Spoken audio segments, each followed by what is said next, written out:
TRS working president KTR ने रक्षाबंधन त्यौहार के मौके पर जूम कॉन्फ्रेंस के जरिए मुख्तलिफ स्कीमों के खवातीन इस्तफादा कुनिंदगान से बातचीत की है। केटीआर का कहना है कि रियासत में नाफिज की गई तरक्याती और फलाही स्कीमात की मिसाल नहीं मिलती। दीगर रियासतों में इस तरह की कोई स्कीमात नाफिज नहीं की गई हैं। उन्होंने अम्मा बड़ी स्कीम की भरपूर सताइश की है। वजीर आईटी ने हुकूमत की जानिब से सरकारी डिस्पेंसरीज को मजबूत करने, केसीआर किट्स तकसीम करने के इकदाम की भी सताइश की। कल्याण लक्ष्मी स्कीम का जिक्र करते हुए केटीआर ने कहा कि हुकूमत ने गरीब लड़कियों की शादियों को आसान बना दिया है, जिससे वालिदैन को राहत मिली है। उन्होंने कहा है कि हुकूमत रियासत भर में 19 लाख माओं को ग़िज़ाइयत से भरपूर खाना फराहम कर रही है। मरकजी हुकूमत की जानिब से आंगनवाड़ी वर्करों की तनख्वाहों में कोटा कम करने पर केटीआर ने तनकीद करते हुए कहा कि रियासती हुकूमत ने आंगनवाड़ी और आशा वर्कर्स की तनख्वाहों में इजाफा किया है। मलकाजगिरी के नरेडमेट में जीएचएमसी मेयर गदवाल विजय लक्ष्मी ने फुट ओवर ब्रिज का आज इफ्तिताह अंजाम दिया है। विजय लक्ष्मी गदवाल ने नरेडमेट चौराहे पर तकरीबन 3 करोड़ 50 लाख रुपए की लागत से तामीर फुट ओवर ब्रिज का इफ्तिताह अंजाम दिया। इस मौके पर उन्होंने कहा कि जीएचएमसी की जानिब से मुख्तलिफ इलाकों में तरक्याती काम तेजी से जारी है और शहर में 22 फुट ओवर ब्रिज बनाने के लिए मुख्तलिफ इलाकों की निशानदही की गई है। मेयर के मुताबिक 22 में से 5 फुट ओवर ब्रिज की तामीर की जा चुकी है और दीगर जल्द ही तामीर किए जाएंगे ताकि लोगों को सड़क उबूर करने में आसानी हो सके। Malkajgiri MLA Hanumantrao, नरेडमेट corporator Meena Upendra Reddy, Prem Kumar, M Sunita, Ramu Yadav व दीगर ने इस फुट ओवर ब्रिज के इफ्तिताही प्रोग्राम में हिस्सा लिया। नाचारम इलाके में आरटीसी बस पर एक बड़ा दरख्त गिर जाने से बस के शीशों को बुरी तरह नुकसान पहुंचा है। बताया गया है कि नाचारम के एचएमटी नगर में ईसीआईएल से अफजलगंज जा रही बस के शीशे उस वक्त टूट गए जब एक बड़ा दरख्त उस पर गिर पड़ा। इतला मिलने पर मुताल्लिका पुलिस ने फौरी वहां पहुंचकर टूटे हुए दरख्त को वहां से हटाया और ट्रैफिक को बहाल किया। नागार्जुन सागर प्रोजेक्ट में पानी के बहाव में इजाफा दर्ज किया गया, जिसके बाद आज सुबह प्रोजेक्ट के सीई श्रीकांत राव और एससी धर्मनायके ने 10 दरवाजों को 10 फीट तक उठा दिया और पानी को निचले इलाकों में छोड़ दिया गया। प्रोजेक्ट की मुकम्मल सतह आब 590 फीट है और फिलहाल इसकी सतह 587 फीट दर्ज की गई है। प्रोजेक्ट में पानी का बहाव 4,72,708 क्यूसिक और इखराज 40,625 क्यूसिक रिकॉर्ड किया गया है। बर्मिंघम में खेले गए कॉमनवेल्थ गेम्स में शूटिंग मुकाबले में सिल्वर मेडल जीतने वाले हसन बिन अब्दुल्ला बिन तरीफ ने आज sports authority chairman A Venkateshwar Reddy से मुलाकात की। Sports authority chairman A Venkateshwar Reddy ने हसन बिन अब्दुल्ला बिन तरीफ को मुबारकबाद पेश करते हुए उनकी हौसला अफजाई की। बाद मीडिया से बात करते हुए कॉमनवेल्थ गेम्स में सिल्वर मेडल जीतने वाले अब्दुल्ला बिन तरीफ ने हुकूमत तेलंगाना और स्पोर्ट अथॉरिटी से तमाम खिलाड़ियों की हौसला अफजाई करने और तमाम खेलों को फ़रोग़ देने की दरख्वास्त की है। मैं ये शॉटगन स्कीट शूटिंग इवेंट में जीता, सिल्वर मेडल जीता मैं। और तेलंगाना गवर्नमेंट से भी यही अपील है कि हर पूरे जूनियर शूटर्स को आगे बढ़ाए और पूरे हर स्पोर्ट में आगे बढ़ाए, हर शूटर्स को हर जो भी स्पोर्ट्स है सब में आगे बढ़ाए और बहुत हेल्प करें पूरे लोगों को। यही कि मतलब ये स्पोर्ट्स में पूरे आगे आओ, मतलब ओलंपिक में ज़्यादा मेडल्स इंडिया को आना, यही कोई हर नौजवान को इंडिया के लिए आगे आके मेडल्स हासिल करना है ओलंपिक में, हर जगह। मैं 2 साल से शूटिंग कर रहा हूँ और दो नेशनल्स क्वालिफाई हो गया मैं और स्टेट भी जहाँ भी कॉम्पिटिशन्स रहे जाके पार्टिसिपेट करता हूँ। शहर के तारीखी किला गोलकुंडा में आईएएफ बैंड ने सिम्फनी बैंड परफॉर्मेंस मुनक्किद किया। आज़ादी का अमृत महोत्सव और स्वर्णिम विजय वर्ष के हिस्से के तौर पर हिंदुस्तानी फिजाइया के बैंड ने किला गोलकुंडा में एक अजीमुशान सिम्फनी बैंड शो का मुजाहरा किया है। इस प्रोग्राम का मकसद नई नौजवान नस्ल को मुसल्लह अफवाज को अपने करियर के बुनियादी ऑप्शन बनाने और उनमें हुब्बुल वतनी का जज्बा पैदा करने की तरगीब देना था। इस कंसर्ट में तीनों सर्विसेज के सीनियर अफसरान और शहरियों की बड़ी तादाद ने शिरकत की। आईएएफ बैंड 28 मौसीक़ारों पर मुश्तमिल है। मुख्तलिफ फौजी मौसीक़ी, हुब्बुल वतनी के गीत और हिंदुस्तानी फिल्मों की धुनों पर आईएएफ बैंड ने परफॉर्म किया है।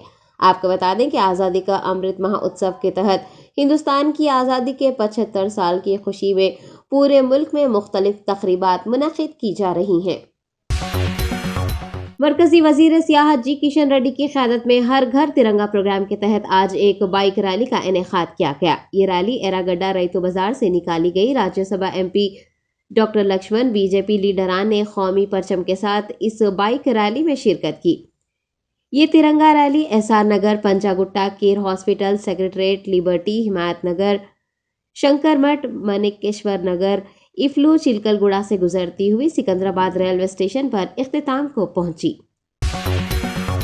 TRS रुकन असम्बली अंजय्या यादव ने शादनगर में आज फ्रीडम रन का आगाज किया। आज़ादी के 75 साल मुकम्मिल होने के मौके पर हुकूमत तेलंगाना की जानिब से हुबुल वतनी और कौमी यकजहती को फ़रोग़ देने के लिए मरकजी हुकूमत की हिदायत के मुताबिक प्रोग्राम मुनक़िद किए जा रहे हैं और इसी के तहत आज फ्रीडम रन प्रोग्राम का आगाज किया गया। MLA अंजय्या यादव ने मुजाहिदीन आज़ादी को अपना रोल मॉडल बनाने और ज़ात पात मजहब से बालातर होकर इखलास के साथ ज़िंदगी गुजारने का नौजवानों को मशवरा दिया।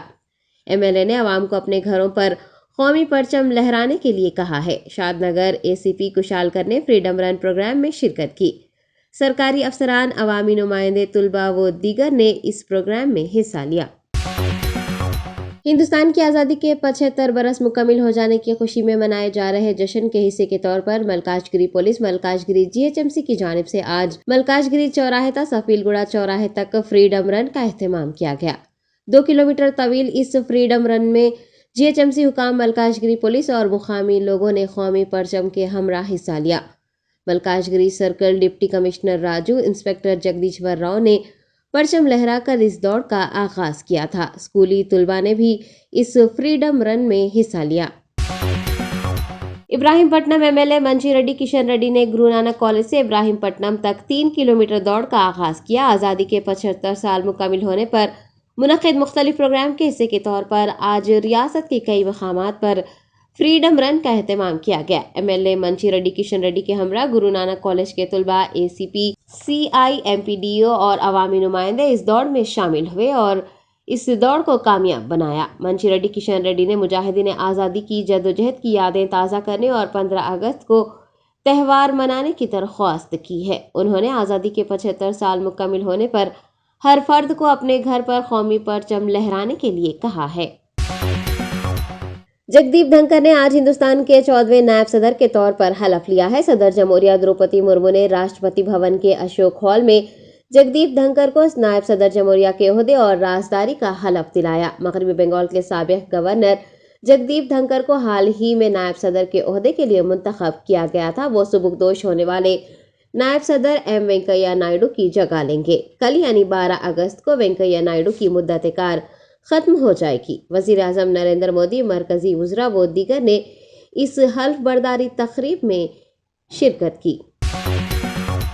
यूपी पुलिस को नाखस खाने की सरबराही पर पुलिस कांस्टेबल का फूट फूट कर रोता हुआ वीडियो सोशल मीडिया पर वायरल हो रहा है।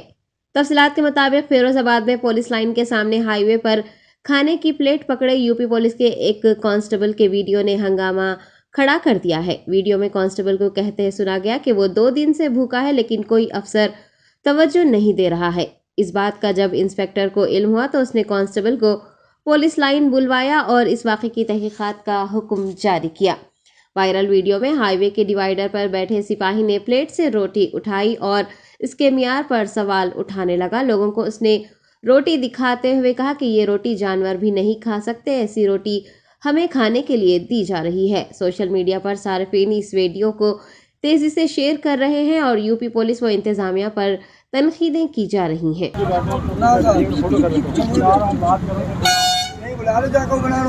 अब तक मैं भाग रहा हूँ पीछे लोगों ने कोई केवल दबाव बनाया जा रहा है। भाइयों देख लो इस आरक्षी पर, समझ तो उत्तरदायियों का आदेश है, साफ पालन करेंगे और हमें रिकॉर्ड दिया जाएगा।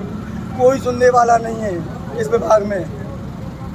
यदि कप्तान साहब पहले ही सुन लिए होते तो यहाँ तक मुझे आने की आवश्यकता नहीं थी। कप्तान साहब ऐसे निकल के आए, मैंने चयन किया, साहब ये भोजन में से 5 रोटी आप खा लीजिए, 4 खा लीजिए, कम से कम तुम्हें ये तो पता चले कि आपके सिपाही 12 घंटा ड्यूटी करने के बाद में ये रोटियाँ खा रहे हैं। जिसको यहाँ के आप कुत्ते को डाल दीजिए, क्या आपके बेटा बेटी खा सकते हैं? मैं केवल आपसे ये पूछना चाहता हूँ बस, यदि आज ये यूपी में हिंदुस्तान में मानवता जिंदी है तो बता दीजिए। उत्तर प्रदेश पुलिस के आरक्षियों को तब दबाते जा रहे हैं। कोई सुनने वाला नहीं। मैं सुबह से भूखा हूँ, मैं किससे कह दूँ? या मेरे माँ बाप थोड़ी है। इतने पर भी मुझे धमकी दी जा रही आ रही महोदय द्वारा, करना द्वारा, मैच मैनेजर द्वारा कि तुझे बर्खास्त करके छोड़ेंगे इस थाली को, तू लेकर के जनता के बीच में चला गया तो। आप बताइए कि मेरे साथ जात की हो रही है महोदय कि नहीं हो रही है? ये वीडियो माननीय मुख्यमंत्री योगी आदित्यनाथ जी के डीजीपी महोदय को फोन किया। डीजीपी महोदय के पीएस होने मुझसे कहा फोन काट दो वरना बर्खास्त करा के घर भेज दूंगा। मैं डीजीपी का पीएस को बोल रहा हूँ। एडीजी आगरा साहब को फोन किया लेकिन मेरा फोन नहीं उठाया। आप बताइए मैं किसके बीच में अपनी समस्या लेके जाऊँ जब मेरे अधिकारी सुनने के लिए तैयार नहीं है? तो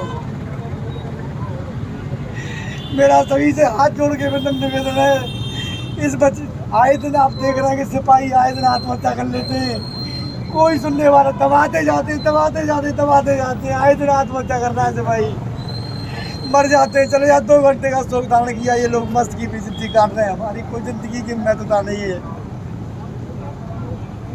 अपनी पेट की बात किसी से कहने का अधिकार भी नहीं है। यहीं बुला लो साहब, लोगों को बुला, मैं नहीं जाऊँगा साहब, यहाँ से नहीं जाऊँगा साहब, लेकिन बचिएगा मैं रोड में पीछे बैठ जाऊँगा जाके साहब, जाऊँगा नहीं यहाँ से।